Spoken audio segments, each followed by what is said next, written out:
Let's bring in the director of USC's School of International Relations, Robert English, to talk a little bit more about this. Robert, I mean, what does this war of words do for the relationship with the U.S. And Ukraine? Like, I cannot think of another time in which the relationship has been at such a low point. Yeah, it's exactly what you don't want going on as you're entering serious negotiations of the highest stakes with Vladimir Putin's Russia over trying to get the best possible settlement to this war. We should be united, and instead we're sniping at each other in the most childish and destructive way. Meanwhile, we've got Russia entering the picture, and Putin, statecraft aside here, it does seem like he is subtly trying to instigate Trump or egg him on with a lot of his public comments right now. Like, how could that go?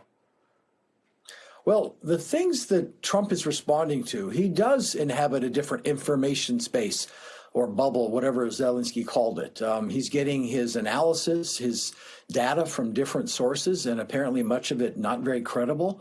But I have to say something else about what Trump is up to. I think there is a personal element here. He simply deeply dislikes Zelensky. He remembers well the impeachment scandal he went through over the Hunter Biden business, all of that, so much criticism from Kiev. Trump doesn't forget a slight, and there have been many from Ukraine and from Zelensky. So he's getting even, but he's also playing to the far right in much of Europe, because what he's saying is broadly believed by the right-wing nationalist populist movements in Italy, in Germany, and all over the continent. Namely, that Zelensky is corrupt, that our money is being wasted, that we're being duped, that Zelensky is a dictator at home and his own people don't like him.